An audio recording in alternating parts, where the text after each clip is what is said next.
picture? Yes, that was good. Right, you had to write a descriptive and use all the words. They're formal. Yeah. And did you have to try and use things like similes and metaphors and things like that? Yeah, you had to use like some metaphors and like the formal writing. Yeah. Okay, excellent. What picture did you use? Did you use lots of different ones? It was one. It was a racetrack, and you had to. Oh. First, you had to start off the beginning of the story, and then use a lot of. I had to be like you had to have a lot of metaphors and similes in it, like say he was fast as a race car. Yeah, definitely. Okay, and you like writing creatively, but you also like analysing. Yes, That's yes. good. And how is your kind of spelling, punctuation, grammar, things like that? Yeah, that's okay. I'm very good with spelling and punctuation. Oh, okay, excellent. Right. Okay, well, we will. What I'm going to do today is we're going to look at, just because I don't know you at all, I'm going to look at, I'm going to put an extract on the board in a second, so I'll put it up on the whiteboard, and I'm going to get you to read it to me, first of all, just so that I can see what your reading's like, and then we're going to think about identifying different words, which you might have done when you were looking at the novel. You might have done some work similar to this, but you might not have done, but it doesn't matter either way. It's something that would have been taught when you were at primary school, but whether you did it in year 7 or not. Did you do any poetry in year 7, by the way? I'm not sure, no. I don't think we have. And did you look at any Shakespeare? Yes, we have. We read one book about it, but I forgot what it was. What, did you read the play, or did you just do some general work? We read the play of Shakespeare. Oh, okay. Can you remember which one? I'm not sure. Was it A Midsummer Night's Dream? Yes, that's the one. How did you like? Did you like it? Yeah, yes, it was very good. We had to read the act 1, and it was good. Did you have to take it in turn to be characters? Yes. There was a lot of formal writing. Yeah, I can imagine. Was that the first time you've read any Shakespeare? Yes, I'm pretty sure, yes. Yeah, so. Normally, when you're in second, I'm sure you know this, you would normally just one Shakespeare play every year. So usually Midsummer Night's Dream is the first one you do, and then you kind of do one every year, and then for your GCSE you'll do one. That's usually Macbeth or Romeo and Juliet. Yes. So it's good to start practicing with Shakespeare when you're in year 7, and then you can carry on looking at different ones. Okay, right. So, what is your favourite subject? I think it's maths, and then English after. Okay, maths. Yeah, I'm not very good at maths, so I don't like it. But I know usually children like maths or English, but you like both, do you? Yes, it's tight. Yeah. Okay. All right. So are you good at maths? Mm-hmm. Yeah, excellent. What about sciences? Do you like sciences? Yes, it's very good. It's very good. Okay, excellent. Right, so I'm going to put the extract up on the board now. So you just bear with me a little second. It'll just take a minute or so to upload it. And then we're going to read it together. I don't think you'll have seen this extract before. It's actually taken from a GCSE exam. So let's have a look. I'm just going to put it up onto the whiteboard.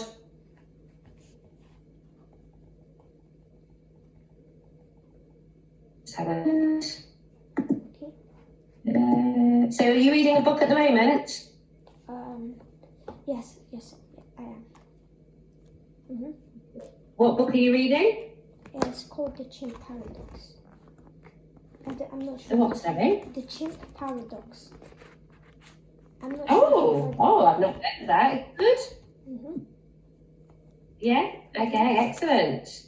I might Google that in a second to see what that is, because I've never heard of it before. Yes.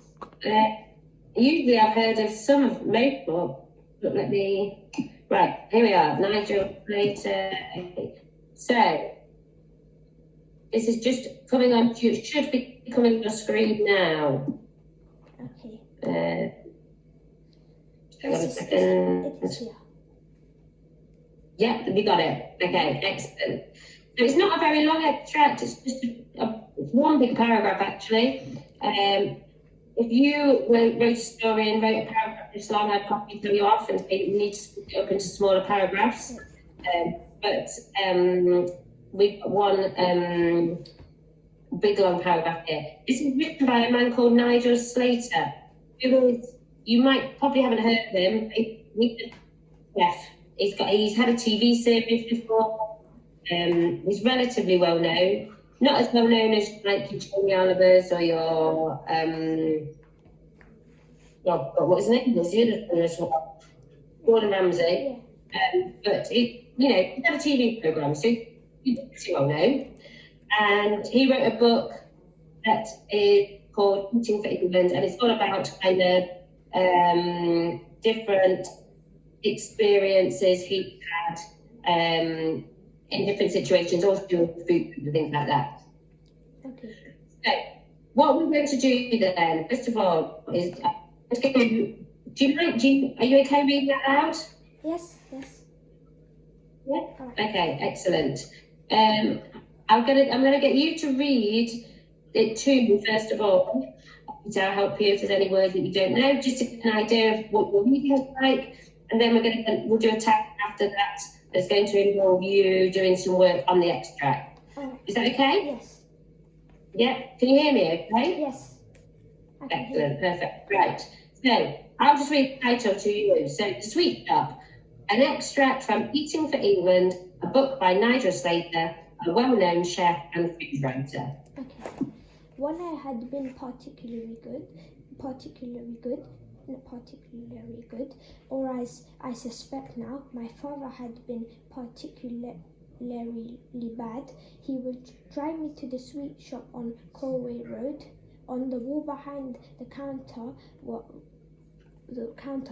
row upon row of sweet jars, their lids so round and wide the assistant would barely get her hand around them. There were sweets of vermilion and rose, saffron and lemon, and twists of amber and green, pear-shaped lozenges, and elegant little comfits, wine gums with port and brandy embossed upon them, and black and white hamburgs as shiny as marble floor. Let me just scroll down. Marble floor. Some shone emerald and deepest ruby like precious gems, others pale and delicate in old lady shades of violet and lavender, fairy drops and barley sugars, chocolate toffees and midget gems, fruit jellies, glacier fruits and sugared almonds, all imprisoned in glass jars so large it took 2 hands to append their contents into the weighing scales. Dazzled and confused, I would ask for little chocolate buttons covered with gritty multi-coloured sugar dots called rainbow drops, or perhaps some Parkinson's fruit fins, which were rather like glaciers fruits, but with sharper, more distinct flavours.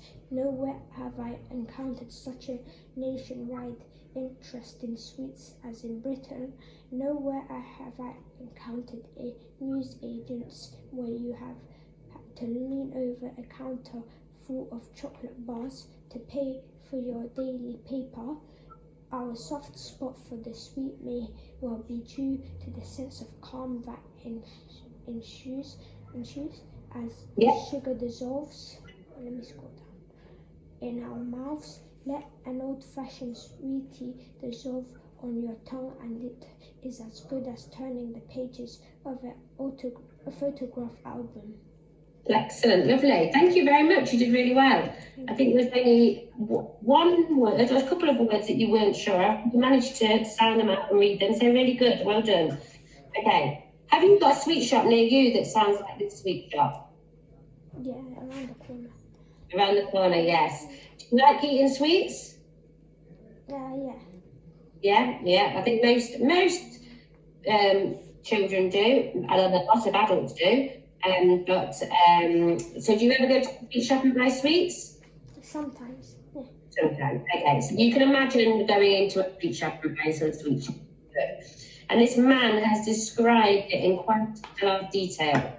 So, and he's thinking back to when he was a child. It's him thinking about when he was younger. Who used to take him to the sweet shop? His father, Dad. Yeah, his father. His dad used to take him.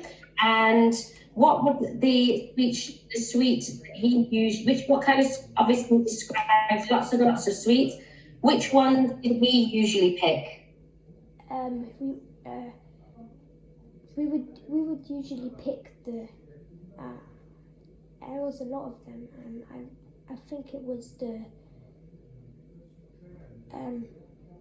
This is where he says what he in this. I'm going to underline the start of the sentence where he tells you what he would normally pick. Wait. He says, dazzled and confused, I would ask for. What would he normally ask for? Chocolate buttons covered with gritty multicolored sugar dots called rainbow drops. Yes, so he would pick those or Parkinson fruit thins. So those were his ones of choice. Do you know which ones they mean by the chocolate buttons covered with gritty multicolored sugar dots? They're like flat ones, and they have like colourful dots on it. They're my favourites. I love those.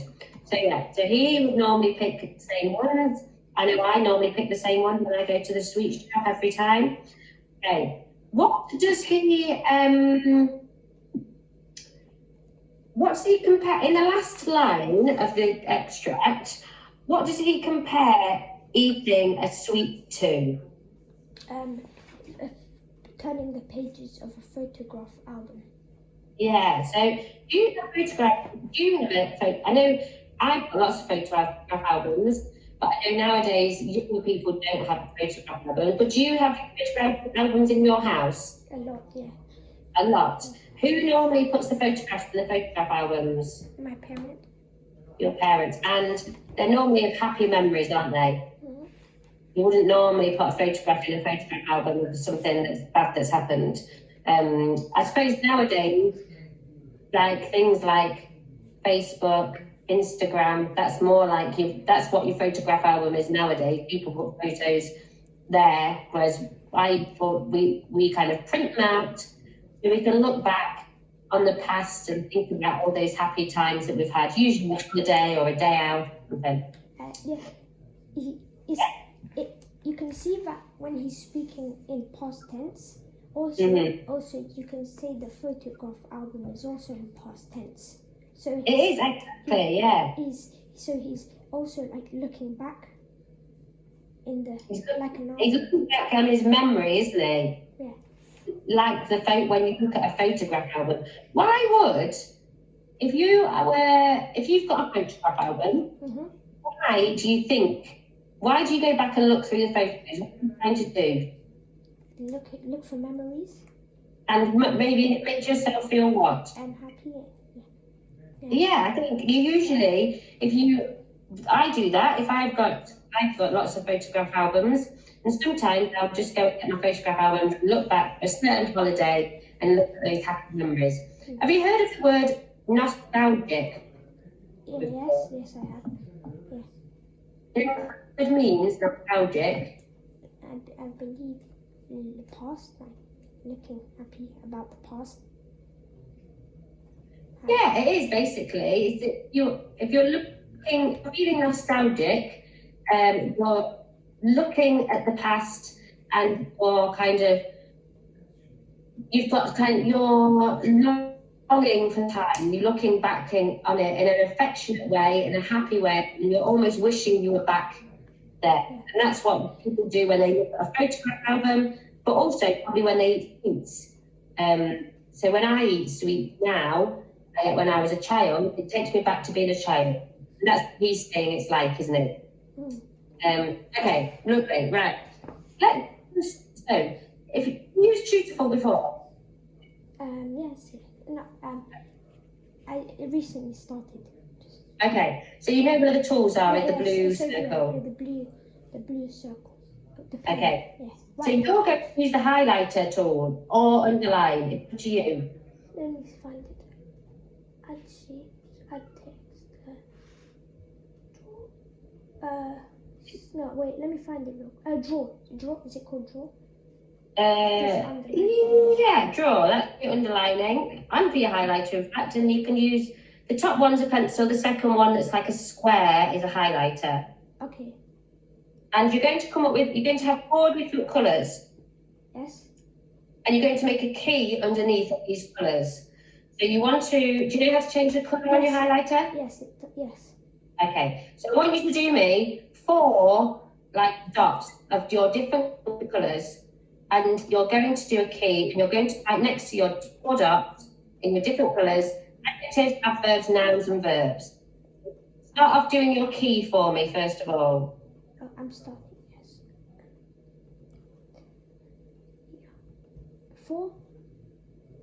4 dots. Okay, done. And then, all right. It might be easier to just move them to the bottom underneath the extra, just because there's not a lot of space to type the word next to it, is there? All right. Let me do that really quick. Okay, I already saw. You can move them or just do them again if you don't mind. I'll just, yeah, okay. Just highlight. Okay, let me do this. 1,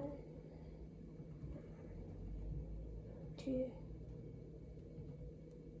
3, and 4. Okay. Done. Okay, so next to one of them, write adjectives. We get that. Okay, add text. Okay, yeah. 1 second, wait. I can't really use the keyboard, it's not working. Do you want me to type it for you? Yes. Okay, so I'm just doing it top to bottom. So I'm putting adjectives here. Adverbs here. Nouns and verbs. So these are our 4 main word types. There are other word types. We'll have a chat about